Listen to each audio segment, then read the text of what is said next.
Hoje, dia 26 de abril de 2018, estamos iniciando o nosso Uniesportes desta quinta-feira e que tivemos bola rolando nesta quarta-feira, clubes brasileiros, e o jogo mais esperado era exatamente o jogo do Real contra o Bayern. E o Real, mais vivo do que nunca, se mantém aí na Liga dos Campeões. Mas isso tudo são assuntos que nós vamos tratar quando analisarmos os resultados dos jogos e das competições que rolaram nesta quarta-feira e que vão rolar também hoje em alguns jogos da Libertadores. E hoje também teremos a apresentação do elenco do Clube Náutico Almirante Barroso. A promessa tinha sido feita e vai ser cumprida a apresentação do elenco barrosista. Vai ser lá no estádio, Cacá? Olá, Eladio, olá para você que está ligado na TV Univale. Antes da informação, queria saudar o Eladio Cardoso. Hoje, 26 de abril, dia do goleiro. Eladio que teve a carreira de goleiro, né? Muito obrigado. Parabéns. Sofredor. Goleiro é do céu ao inferno, né? Uma montanha-russa de emoções, né? Mas faz parte. Saudação ao Eladio Cardoso, que foi arqueiro do nosso Marcílio Dias. E uma frase antiga, né? Que o goleiro é tão amaldiçoado que onde ele fica não tem nem grama. É verdade. Pode ser, então. Mas você era amaldiçoado? Não, você era abençoado, não, né? Todos os goleiros. Pegava tudo. Não, todos os goleiros. Todos os goleiros. Não. Aí é porque é o seguinte, hoje não, né? Hoje os gramados são próprios só para o jogo. Então você não vê mais aqueles gramados careca ali dentro da área. Mas ainda se vê no nosso campeonato aqui regional. Na nossa segunda tem. Vemos outro campeonato. E aí o goleiro... E eu aí tenho uma peculiaridade, já que você tocou no assunto, tem uma peculiaridade que a minha estatura também não é aquela estatura para ser goleiro. E tu tem que usar todos os artifícios. E nos gramados, nos campos, sempre tinha uma parte que a terra ia baixando. Então você tinha o ladinho lá na risca ali do gol ali, era um pouquinho mais alto. Então nas faltas você ficava ali, para ganhar espaço. E aí ganhava um pouquinho de altura. É verdade. Bom, Eladio, a informação é a seguinte, o Almirante Barroso vai apresentar hoje à tarde, por volta das 18 horas, o elenco, boa parte do elenco profissional para a Série B do Campeonato Catarinense. Essa informação que a gente tem vai ser um evento realizado lá no Camilo Mussi, no estádio do Almirante Barroso, e a assessoria pediu para convidar o torcedor. Torcedor do Barroso, simpatizantes, estão convidados para estarem hoje, 18 horas, lá no Camilo Mussi para a apresentação do elenco do Barroso para a Série B do Catarinense. O Barroso escondeu os nomes, né? Ficamos aí nessa expectativa para quando for anunciado e, portanto, vai ser hoje. Eu vou estar lá presente, vou trazer as informações para você, torcedor do Barroso, mas se você puder comparecer, vai lá, prestigie o seu clube, né? O Barroso, que vai dar o pontapé inicial hoje para construir essa caminhada de volta à primeira divisão, que não vai ser fácil, a Série B vai ser muito equilibrada, a gente vai ter que analisar, portanto, essas primeiras peças que vão ser apresentadas pela equipe do Almirante Barroso para compor o time de futebol. E nós estamos aí às vésperas da eleição da Federação Catarinense de Futebol. Uma chapa se inscreveu, ou pelo menos protocolou, e até eu fiquei surpreso, porque na época do Delfim, protocolado uma chapa, a outra não tinha protocolo, não tinha eleição, entendeu? Então, agora não, agora a federação criou uma comissão que vai analisar as chapas que são protocoladas e dar um veredicto quem tem condições de concorrer ao pleito ou quem não tem condições. Então aí está uma briga tremenda. Justamente pela era Delfim de Pádua Peixoto Filho na Federação Catarinense de Futebol, é que após muito tempo a gente vai ter, tudo indica que teremos, uma chapa de oposição. Porque na época do Delfim não tinha oposição. Eu acho que não. Mas daí tudo depende desse...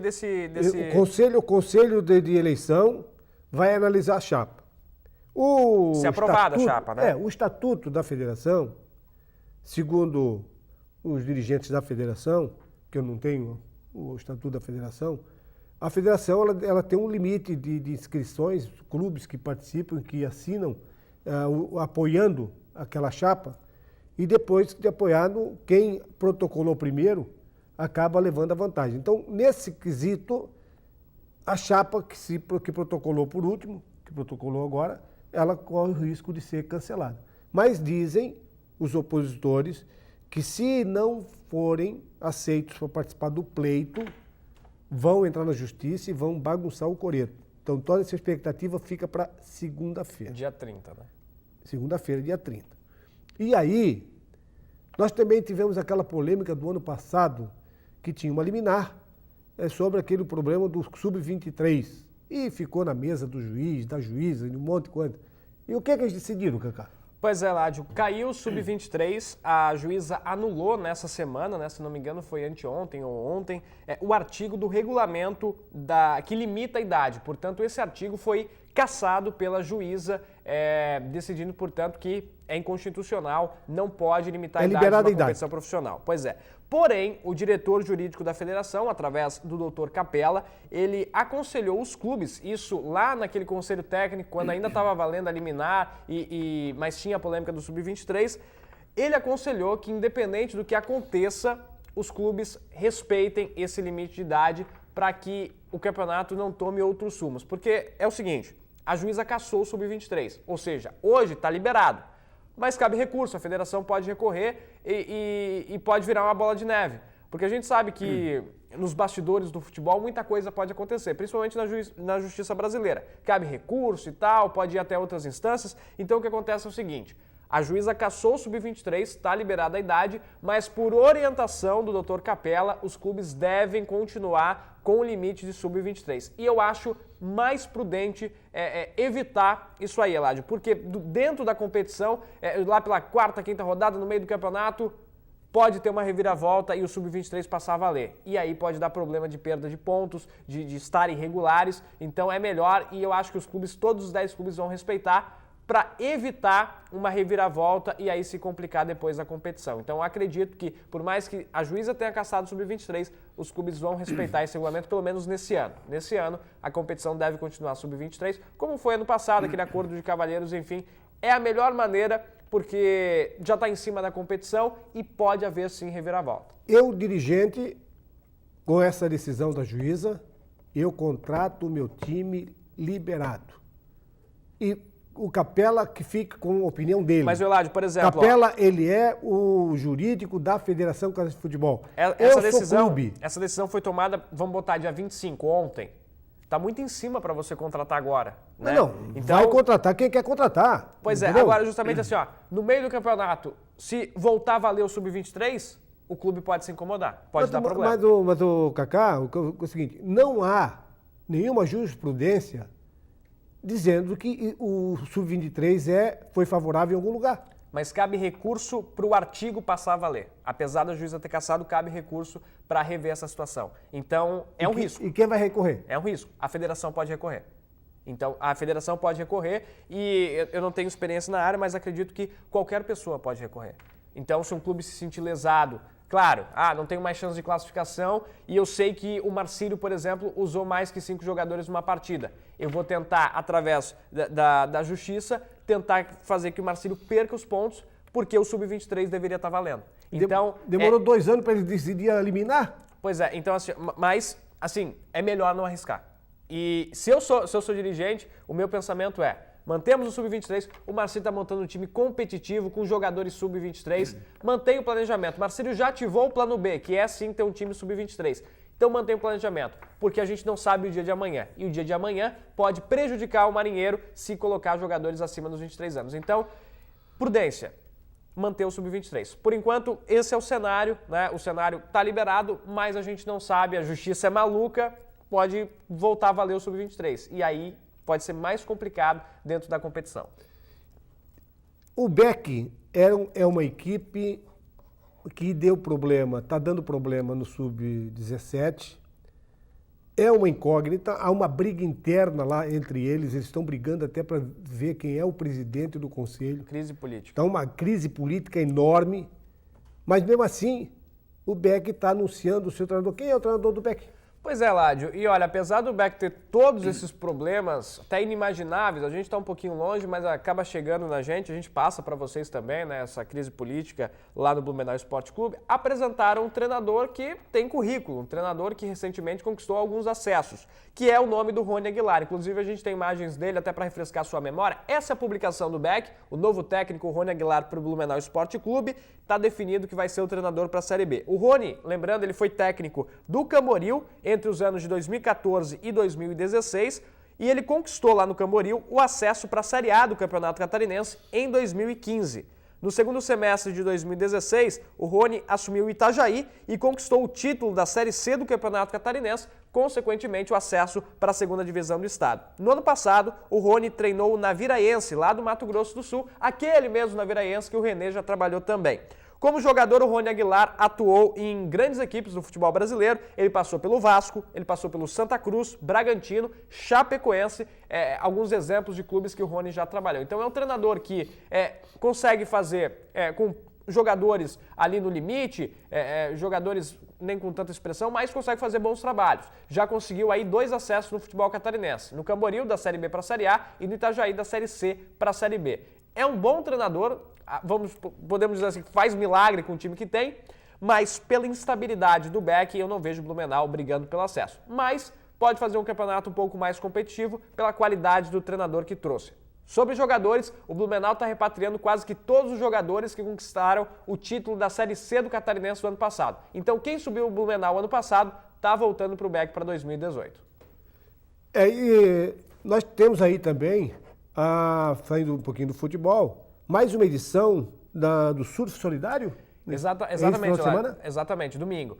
Trocando então do futebol para as praias, né, para Atalaia aqui de Itajaí, a gente tem imagem da publicação do pessoal do Projeto Surf Solidário, já está na tela para você, porque a partir das 9 da manhã deste domingo, ali na praia da Atalaia, vai rolar aulas do Surf Solidário para a comunidade. A inscrição pode ser feita na hora, 1 quilo de alimento e 1 litro de leite, e vale destacar que o objetivo desse projeto, além de difundir o surf para a população de Itajaí e também da região, os alimentos arrecadados, eles vão ser doados para pessoas carentes da cidade. Então é muito legal, domingo, dia 29, a partir das 9 da manhã na Praia da Atalaia. Quem quiser ter aulas de surf, vai estar o pessoal ali ajudando você, o Ney, aliás, um abraço para o Ney que está sempre com a gente, e pode, portanto, aprender a surfar. E de quebra vai doar um alimento, 1 litro de leite para as pessoas carentes da nossa cidade. Vira e mexe tem esse projeto Surf Solidário, é uma iniciativa também da Fundação Municipal de Esporte de Itajaí e a gente vai estar divulgando, convidando você. Se você tem vontade de aprender a surfar, fica o convite domingo, 9 da manhã, lá na Praia da Atalaia.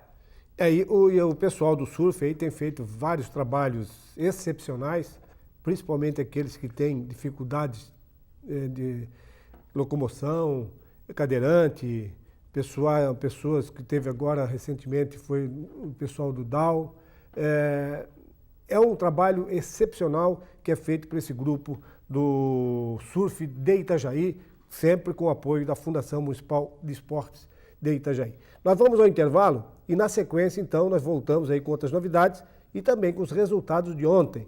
E tem também jogo hoje à noite. Tem jogo hoje à noite, sabe quem é? O Racing joga hoje. Depois eu vou dizer com quem, tá?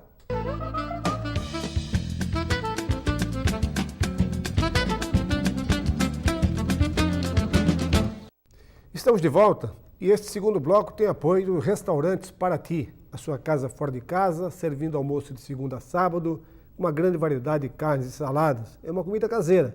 Fica ali na Avenida 7 de Setembro, na esquina do Centro Comercial Marcílio Dias. E o Marcílio Dias que teve aí o seu stand lá na Volvo Ocean Race. E o Cacá vai nos trazer aí a atualização da classificação dessa 8ª perna, a última penúltima, né? Penúltima. Acho que é a antepenúltima. A 8ª perna da Volvo Ocean Race. Tem aí atualização? Pois é, desde que saíram de Itajaí, né, os barcos estão rumo aos Estados Unidos, ali em Newport. A gente tem inclusive imagens já dessa nova perna, nova aventura da regata, e os barcos da Volvo estão rumo a Newport, lá nos Estados Unidos. Nessas primeiras milhas náuticas, quem está se dando melhor nesse início de perna 8 é o Dongfeng, que é a primeira nessa nova etapa. E a Dongfeng está sendo seguida pela Scalawag, e também o Tim Brunel. Essa é a atualização, portanto, da Volvo Ocean Race nessa perna 8, e os velejadores vão ter que enfrentar o anticiclone Santa Helena, que domina ali o Atlântico Sul, então é mais um desafio dessa regata da Volvo Ocean Race, e a gente com certeza vai trazer novas atualizações para vocês, porque a Volvo, na saída de Itajaí, agora é um novo desafio, é Estados Unidos, é Newport, e a regata nessas primeiras milhas náuticas já pegando fogo. Ô, Cacau, o que você está sentindo aí, porque a fornecedora de material esportivo do Racing está fazendo aí uma campanha, vai doar ou vai sortear uma camisa a cada gol do Racing contra a equipe do Vasco? Pois é, foi uma publicação da fornecedora de material esportivo do Racing. Acho que a gente tem a publicação para você acompanhar também, se a gente puder colocar na tela. Tá aí, ó. A capa argentina, através do Twitter, botou isso aí, gente. Eu queria dizer que a brincadeira é válida, e a fornecedora do material esportivo brinca com relação aos 4 gols que o Vasco sofreu semana passada. Então, eles publicaram através do Twitter dizendo que hoje à noite, para cada gol que o Racing fizer no Vasco, eles vão sortear uma camisa do Racing, portanto, para os torcedores. Agora, quero ver se vão ganhar em São Januário, né? Em São Januário a conversa é um pouquinho diferente, mas é válido, isso faz parte do futebol. E a gente tem a publicação do Racing, porque essa era da fornecedora de material esportivo do clube. A gente tem agora o perfil oficial do Racing com essa publicação, e eu achei muito legal, porque o Racing, ele publicou no Twitter demonstrando muito respeito à história do Vasco. Essa publicação reconhece o Vasco como o primeiro campeão da América, em alusão ao título sul-americano que o Vasco conquistou em 1948. Esse campeonato de 48 é, para muitos historiadores, considerado o modelo que deu a origem para a Libertadores em 1960. O Vasco era o representante brasileiro nessa competição, tinha River, tinha Nacional, enfim, eram os grandes times de cada país da América do Sul, e o Vasco foi campeão em 48. Então, dentro da brincadeira do futebol, da capa, dizer que vai doar, vai sortear cada gol que o Racing fizer no Vasco uma camisa para os torcedores, é legal, movimenta o jogo, né, o espetáculo de hoje à noite, mas também é legal saber que o Racing, que também é campeão da Libertadores, tem esse respeito pelo Vasco, pela história que o Vasco tem também. Então, dois lados, né? Um lado da brincadeira, que é muito válido, e o respeito do Racing também com relação ao adversário de hoje, mas eu acho que eles estão amenizando agora para bater mais tarde, Eladio. Eu também fico com um pezinho atrás com relação aos argentinos, jogam muita bola. O Lautaro lá é baita jogador, é a grande revelação do Racing, joga muita bola. Agora estou entendendo o espírito da matéria. Não é porque vai sortear a camisa, não. É só para registrar que o Vasco foi campeão. Eu gostei da moral que o Racing deu também. Mas eu acho que eles estão amenizando para bater mais tarde. Então, eles estão amenizando para tocar quadro de novo, será? Já que você está tão alegrinho, então vamos ver os resultados que aconteceram ontem e que, logicamente, teremos também rodadas hoje. Nós não temos hoje tabela? Não tem tabela. Hoje vamos na discussão, então, vamos na discussão. Jogos. Então, tivemos ontem o jogo mais esperado, que era o jogo do Racing. Nós erramos feio, hein? Ah, não, o de ontem, o de ontem da Liga dos Campeões. Nós erramos feio, né? De ontem?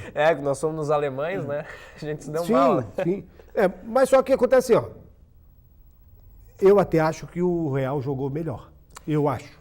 Eu analisando o jogo, o Real foi mais time, apesar do Cristiano não ter entrado no ritmo dos Aliás, demais. apagadinho ontem, né, o Cristiano? Não, é que na verdade é o seguinte, o jogo estava muito mais de marcação, muito mais de toque, e não é o forte do Cristiano. O Cristiano é um jogador de ser lançado. E o Benzema estava no banco, né? O Benzema que faz esse trabalho sujo do Cristiano Ronaldo, acho que comentaram na transmissão ontem, né? O Cristiano Ronaldo estava isolado lá na frente. E aí fica difícil jogar os desfalques também, logo no início da partida, do Rony, do Robin, da equipe do Bayern, fizeram a diferença. Esse 2-1... Mas não fez a diferença com relação à qualidade do Bayern. O não Bayern fez a diferença no jogo. No No jogo, a equipe do Real tocou a bola, marcou saída de bola, dificultou. Foi mais equipe. Agora, o que o Bayern de Munique perdeu de gol também não está no gibi, né? Falando com sinceridade. O Bayern de Munique perdeu por 2-1 pro Real Madrid lá na Alemanha, era o jogo de ida da semifinal, complica a vida do Bayern. E pra gente tentar entender por que o Bayern de Munique ficou tão, podemos dizer, fraco diante do Real Madrid, que tem uma seleção como time principal e no banco também. O Bayern perdeu o Robin aos 2 minutos do primeiro tempo, machucado. O Bayern estava sem o Boateng também, que saiu na metade do primeiro tempo, e o Vidal, que também não jogou. Aí, além desses 3 desfalques de suma importância para o time do Bayern de Munique funcionar, o goleiro Manuel Neuer também se recupera de lesão e desfalcado. Então, 4 desfalques de suma importância para o Bayern de Munique. Para pegar o Real Madrid, gente, certinho, bicampeão da Liga dos Campeões, fica muito complicado. O jogo era na Alemanha, o Bayern até saiu na frente, mas o Real Madrid foi mais competente. E o destaque para o gol do Marcelo, né, que como ele bate bem na bola e ele animou aí o Real Madrid para conseguir essa virada lá na Arena de Munique. O Marcelo, para mim, é o melhor lateral esquerdo do mundo. É um jogador de uma qualidade ímpar. É um jogador que sabe jogar como marcador, sabe jogar como atacante, sabe jogar como finalizador.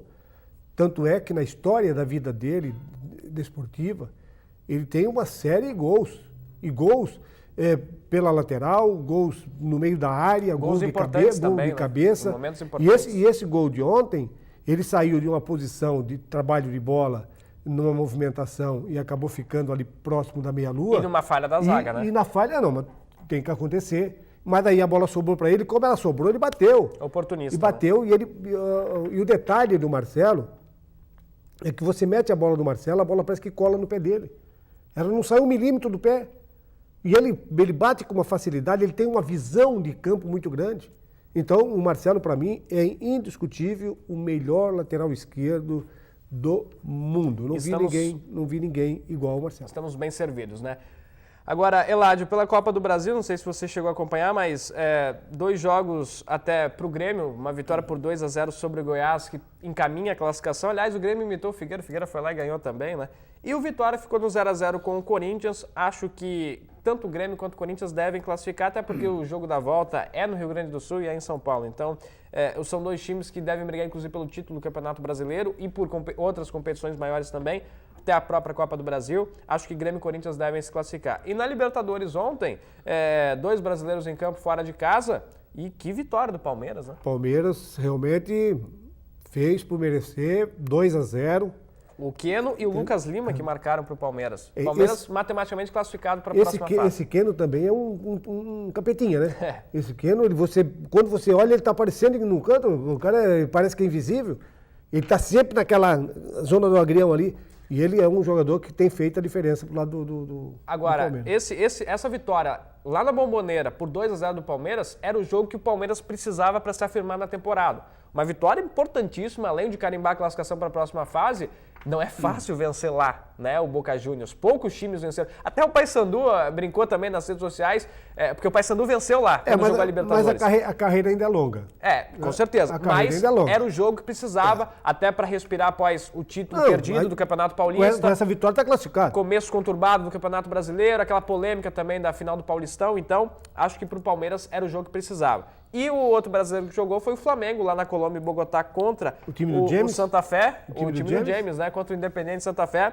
E o árbitro, o mesmo árbitro que fez lambança no jogo do Corinthians com o Independente, lá na Argentina, que o Independente está chorando até hoje, fez lambança ontem também e atrapalhou os 2 times, tanto o Flamengo quanto o Independente. Porque ele deixou de dar um pênalti para a equipe do Santa Fé, o árbitro não deu um pênalti para o Santa Fé. Não tinha necessidade dos 50 minutos de acréscimo, não tinha uma grande parada para o jogo ter mais 5 minutos de acréscimo.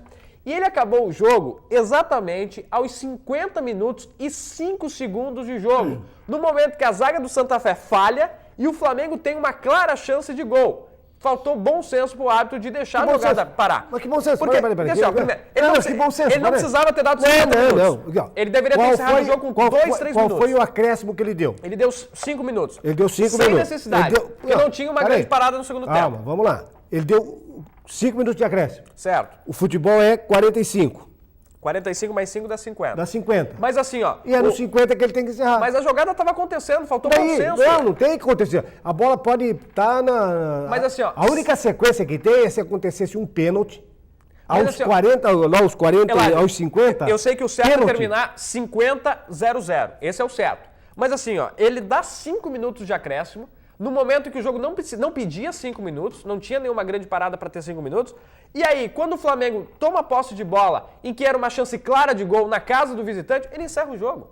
Ele não precisava ter encerrado o jogo. Ele poderia ter deixado a bola sair. Daí ele estava beneficiando O Flamengo. Mas ele já estava beneficiando o time da casa por ter dado 5 minutos sem necessidade. Eu acho que faltou bom senso da arbitragem. Não. Porque o goleiro do Flamengo recebeu cartão amarelo por cera. Mas não tinha necessidade de 5 minutos. Não sei. Inclusive, não é o perfil dos árbitros sul-americanos darem tanto tempo de acréscimo. Geralmente eles encerram 2, 3 minutos. Agora acho que faltou bom senso. Hoje à noite, antes da gente encerrar, tem Cruzeiro e Universidade de Chile. Só a vitória interessa para o Cruzeiro, é jogo da vida e também da afirmação do Cruzeiro. O jogo é no Mineirão, o Cruzeiro tem que vencer. E o Vasco, que recebe o Racing lá em São Januário, é o jogo de sobrevida. Se vencer, segue vivo na Libertadores. Se empatar ou perder, aí matematicamente não chega mais nas oitavas de final. Então, para o Vasco é a sobrevida, após vender o Paulinho, de ter momentos conturbados também, perder o Campeonato Carioca, não começar com 100% o Campeonato Brasileiro, aquele empate com a Chapecoense, ficou de bom tamanho, mas faltou um pouquinho. Acho que para o Vasco é o jogo da afirmação. Espero que o torcedor compareça lá em São Januário. Com essas informações, nós encerramos esse nosso Uniesportes desta quinta-feira, prometendo voltar amanhã, com muitas novidades e principalmente o resultado do Vasco contra o Racing. Tchau. Quero ver quantas camisas.